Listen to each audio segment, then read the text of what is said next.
이른 봄 아침, 밤사이 식지 않은 차가운 공기가 아직 마당 끝에 가만히 남아있을 때가 있습니다. 문을 열고 밖으로 한 걸음 나서면 햇살은 분명히 부드러워졌고 겨울 내내 잠잠하던 화분과 작은 나무들도 다시 숨을 쉬기 시작한 듯 보입니다. 그래서 이 계절이 오면 많은 사람들의 마음도 함께 움직입니다. 이제야 집 바깥이 다시 사람을 맞아주는구나. 올해는 마당도 조금 더 정갈하게 가꿔보고 싶구나. 그런 생각이 조용히 피어오릅니다. 그런데 바로 그 순간 시선이 가장 먼저 닿는 곳은 꽃봉오리도 아니고 새잎도 아닙니다. 돌틈 사이, 현관옆 가장자리, 담장 아래의 좁은 흙틈에서 어느새 고개를 내민 잡초들입니다. 겨우 며칠 전까지만 해도 보이지 않던 것들이 마치 기다렸다는 듯이 초록빛을 밀어올리고 있는 모습을 보면 반가운 봄 기운보다 먼저 한숨이 나올 때가 있습니다. 나도 예전에는 그랬습니다. 날이 조금만 풀리면 장갑을 끼고 허리를 굽혀 하나씩 뽑기 시작했습니다. 처음에는 금방 끝날 줄 알았습니다. 눈에 띄는 것만 정리하면 마당이 다시 말끔해질 것 같았습니다. 하지만 뽑고 돌아서면 다른 자리에서 또 올라왔고 며칠 지나지 않아 같은 자리에서 더 진하게 살아난 듯한 초록을 마주해야 했습니다. 분명히 손으로 직접 뽑았고 땀까지 흘렸는데도 왜 결과는 늘 제자리였을까요? 왜 봄이 시작될 때마다 마당은 다시 같은 고민을 꺼내놓는 걸까요? 더 답답한 것은 열심히 손을 댈수록 오히려 일이 더 커지는 것처럼 느껴진다는 점입니다. 그래서 어느 순간부터는 힘으로만 버티는 방법이 아니라 먼저 이 잡초가 왜 이렇게 쉽게 물러서지 않는지부터 제대로 이해해야 한다는 생각이 들기 시작했습니다. 저는 오늘 그 이야기부터 천천히 해보려고 합니다. 그래야 나중에 알게 된 단순한 방법도 왜 효과가 있었는지 함께 납득할 수 있기 때문입니다. 그 답을 알게 되고 나서야 제가 그동안 눈으로만 마당을 보고 있었다는 사실을 조금씩 깨닫게 되었습니다. 우리가 잡초를 볼 때 먼저 보게 되는 것은 늘 땅 위로 올라온 잎과 줄기입니다. 그래서 그것을 뽑아내면 끝난 것처럼 느껴집니다. 하지만 잡초의 끈질긴 생명력은 늘 보이지 않는 쪽에 숨어 있습니다. 땅 위에 드러난 것은 아주 일부일 뿐이고 진짜 힘은 흙 아래에 남아있는 가느다란 뿌리와 아직 모습을 드러내지 않은 작은 싹들 속에 머물러 있습니다. 그래서 손으로 정성껏 뽑았다고 생각해도 뿌리의 일부가 남아있으면 잡초는 마치 아무 일도 없었다는 듯 다시 올라옵니다. 더 안타까운 것은 우리가 열심히 뽑는 그 과정 자체가 때로는 잡초에게 새 기회를 만들어준다는 점입니다. 흙을 뒤집고 건드리는 사이 그 안에서 조용히 잠들어 있던 씨앗들이 빛과 공기를 받게 되고 그제야 깨어날 준비를 시작합니다. 사람은 마당을 깨끗하게 하려고 허리를 굽혔는데 흙 속에서는 오히려 다음 잡초가 올라올 자리가 열리는 셈입니다. 그래서 유난히 정리를 열심히 한 뒤에 며칠 지나 다시 마당을 보면 괜히 더 허탈해질 때가 있습니다. 내가 게을러서도 아니고 방법을 몰라서도 아닙니다. 애초에 잡초라는 존재가 그렇게 쉽게 물러서도록 만들어진 것이 아니기 때문입니다. 메마른 자리에서도 버티고 돌틈에서도 뿌리를 내리고 조금의 틈만 보여도 금세 그 자리를 차지합니다. 이 점을 알고 나면 잡초를 다루는 방식도 조금 달라집니다. 무작정 눈에 보이는 것을 없애는 데만 매달릴 것이 아니라 왜 자꾸 다시 살아나는지부터 받아들여야 한다는 생각이 들기 시작합니다. 그래야 비로소 힘만 많이 드는 반복에서 조금씩 벗어날 수 있습니다. 그렇게 생각이 바뀌고 나니 그동안 우리가 너무 익숙하게 해오던 방법들도 조금 더 차분하게 다시 보이기 시작했습니다. 가장 먼저 떠오르는 것은 역시 손으로 직접 뽑는 일입니다. 눈앞의 잡초를 바로 없앨 수 있고 따로 큰 도구가 필요하지도 않아서 많은 분들이 가장 먼저 선택하는 방법입니다. 저 역시 오랫동안 그렇게 했습니다. 하지만 몇 줄기 뽑고 나면 금세 허리가 묵직해지고 손목에는 힘이 들어가고 뽑힌 자리의 흙은 생각보다 많이 흐트러집니다. 당장은 깨끗해 보여도 며칠만 지나면 다시 초록빛이 올라오고 그때 느껴지는 허탈함은 처음보다 더 크게 다가옵니다. 넓은 마당을 가진 김영수 씨도 비슷한 이야기를 했습니다. 경기도 외곽에 사는 74세 김영수 씨는 해마다 봄만 되면 앞마당을 정리하느라 분주했습니다. 손으로는 감당이 되지 않아 작은 예초기를 꺼내 들고 한 번에 시원하게 밀어버리곤 했습니다. 막 작업을 끝낸 직후에는 정말 마음이 놓였다고 합니다. 답답하게 올라와 있던 잡초가 사라지고 마당이 다시 숨을 쉬는 것처럼 보였기 때문입니다. 그런데 그 평온은 오래가지 않았습니다. 며칠 지나 다시 나가보면 잘린 자리를 중심으로 잡초가 더 촘촘하게 올라와 있었습니다. 겉으로 드러난 부분만 정리되었을 뿐 아래에 남아있던 힘은 그대로였기 때문입니다. 김영수 씨는 어느 날 자신이 마당을 돌보는 것이 아니라 끝이 없는 뒷쫓기를 하고 있는 것처럼 느껴졌다고 했습니다. 그 말이 참 오래 남았습니다. 손으로 뽑든 기계로 베든 눈에 보이는 것만 정리해서는 늘 비슷한 자리로 돌아오게 된다는 사실을 많은 사람들이 이미 몸으로 먼저 알고 있었던 것입니다. 그렇게 손으로 뽑는 일과 기계로 베어내는 일의 한계를 거듭 느끼고 나면 결국 더 강한 방법을 떠올리게 됩니다. 실제로 많은 분들이 그 다음에는 시중에서 파는 제초제를 생각합니다. 뿌리고 나면 비교적 빠르게 반응이 나타나고 넓은 곳도 짧은 시간 안에 정리할 수 있으니 솔깃해지는 것이 당연합니다. 하지만 마당은 단지 풀만 자라는 공간이 아니라 사람이 오가고 가족이 머물고 때로는 아이들이 뛰고 반려동물이 냄새를 맡으며 지나가는 생활의 자리이기도 합니다. 그래서 효과가 빠르다는 이유만으로 마음이 완전히 놓이지는 않습니다. 충청도에 사는 이른한 살박철수 씨도 비슷했습니다. 처음에는 눈에 거슬리는 돌틈, 잡초만 빨리 정리하고 싶은 마음이 컸지만 주말마다 놀러오는 손주가 마당을 맨발로 돌아다니는 모습을 보고 나서는 생각이 달라졌다고 했습니다. 눈앞에 풀은 사라져도 마음 한편이 계속 불편하니 그 깔끔함이 오래 기쁨으로 남지 않았던 것입니다. 그렇다고 바닥을 덮는 천이나 자재를 까는 방법이 모두 쉬운 것도 아닙니다.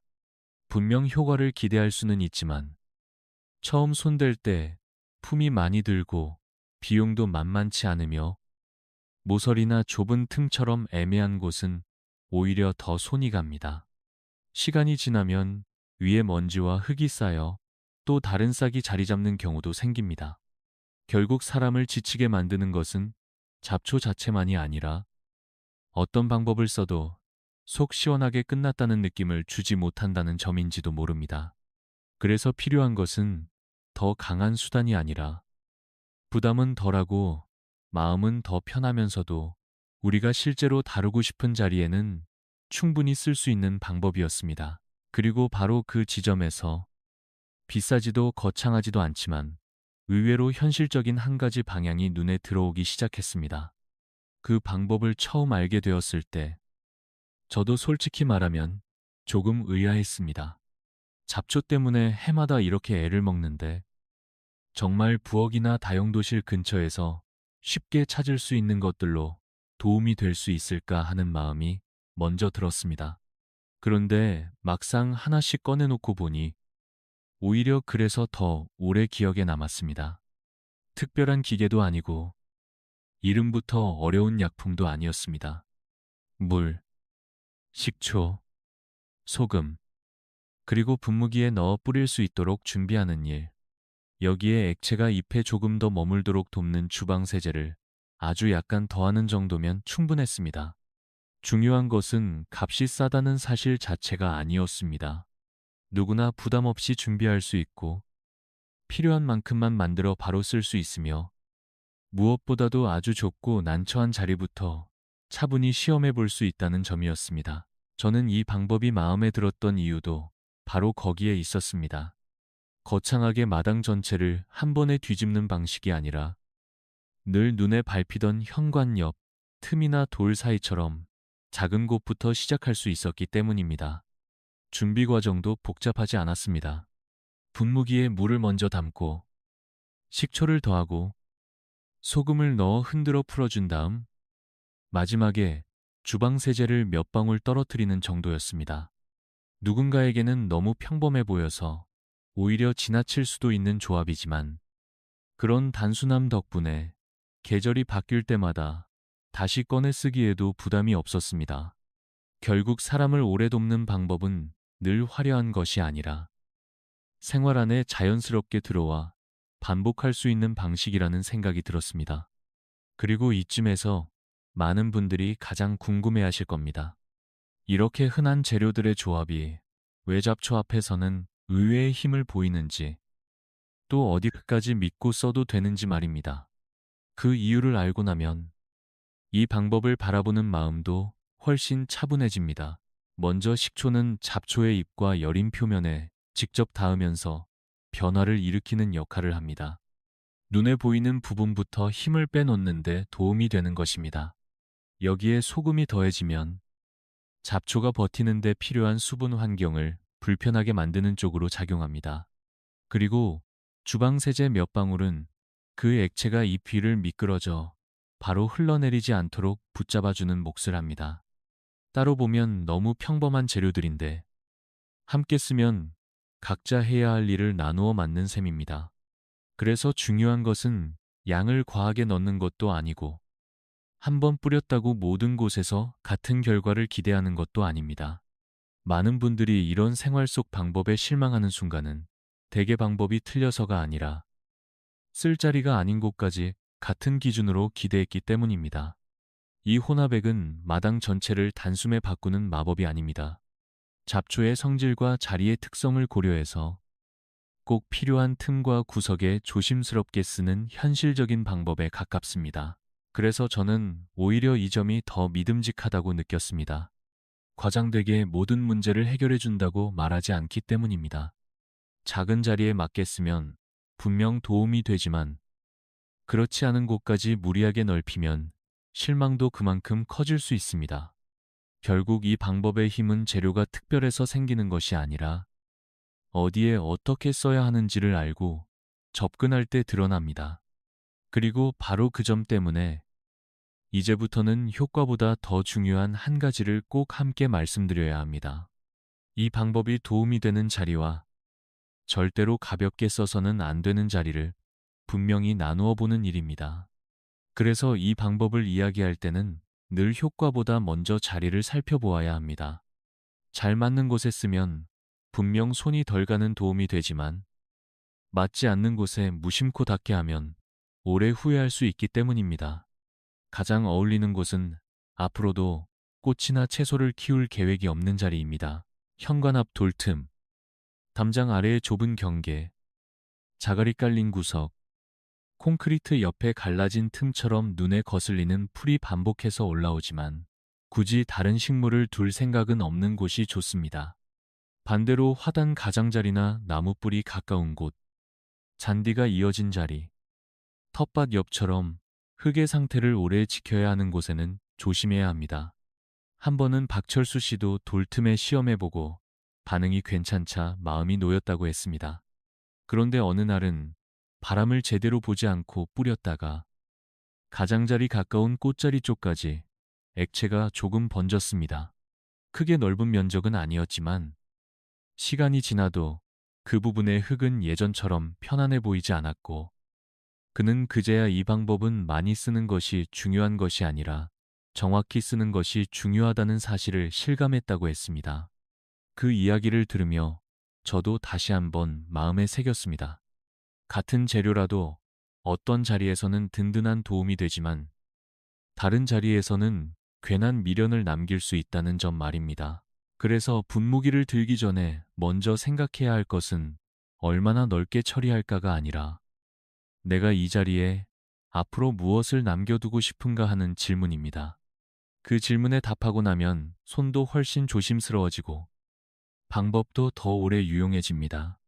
그리고 이렇게 자리를 가려 쓸 줄 알게 되면 자연스럽게 다음 생각으로 이어지게 됩니다. 애초에 잡초가 자꾸 비집고 들어오지 않도록 마당의 흐름을 바꾸는 쪽이 더 오래 편하지 않을까 하는 생각입니다. 바로 그 지점에서부터 잡초를 대하는 마음은 조금씩 달라집니다. 눈앞에 올라온 풀을 그때그때 없애는 데만 매달리기보다 애초에 잡초가 쉽게 틈타지 못하는 마당을 만드는 쪽으로 시선을 옮기게 되는 것입니다. 흙이 너무 오래 드러나 있으면 작은 씨앗 하나도 자리를 얻기 쉽습니다. 반대로 내가 남기고 싶은 식물이 건강하게 뿌리를 내리고 바닥이 너무 비어 보이지 않도록 정리되어 있으면 잡초가 끼어들 틈은 그만큼 줄어듭니다. 그래서 어떤 분들은 땅을 덮어주는 식물을 활용하기도 하고 또 어떤 분들은 바크나 마른 재료를 얇게 깔아 흙이 그대로 드러나는 곳을 줄이기도 합니다. 이런 변화는 단번에 극적인 장면을 만들지는 않아도 계절이 한 번, 두 번 지나면서 분명한 차이를 남깁니다. 무엇보다 허리를 굽히는 횟수가 줄고 늘 같은 자리를 다시 붙잡는 답답함도 조금씩 옅어집니다. 저는 결국 마당을 돌본다는 것이 잡초와 싸워 이기는 일이 아니라 무엇이 이 공간에 오래 남아야 하는지를 정해주는 일에 더 가깝다고 느끼게 되었습니다. 그래서 오늘 이야기한 방법도 그 흐름 안에서 이해하면 가장 편안합니다. 보이는 것을 무조건 없애는 것이 아니라 왜 다시 올라오는지 알고 어디에는 간단한 생활 속 방법을 쓰고 어디에는 흙과 식물의 균형을 먼저 세워주는 것입니다. 그렇게 생각을 바꾸고 나니 아침에 문을 열었을 때 가장 먼저 나오는 감정도 달라졌습니다. 전에는 또 시작이구나 하는 한숨이 앞섰다면 이제는 오늘은 어디를 조금 더 편하게 만들어 둘까 하는 마음으로 마당을 바라보게 됩니다. 마당은 사람을 지치게 하는 숙제가 아니라 하루를 조용히 정돈해주는 자리일 수도 있습니다. 오랫동안 눈에 밟히던 돌틈 하나, 늘 풀로 지저분해 보이던 담장 아래 한쪽만 달라져도 생활의 기분은 생각보다 크게 바뀝니다. 그러니 너무 크게 시작하지 않으셔도 됩니다. 늘 신경 쓰이던 작은 자리 하나부터 천천히 손보면 됩니다. 그렇게 쌓인 변화가 어느 날 문을 열자마자 마음을 무겁게 하던 풍경을 오히려 잠시 머물러 보고 싶은 평온한 장면으로 바꾸어 줄지도 모릅니다.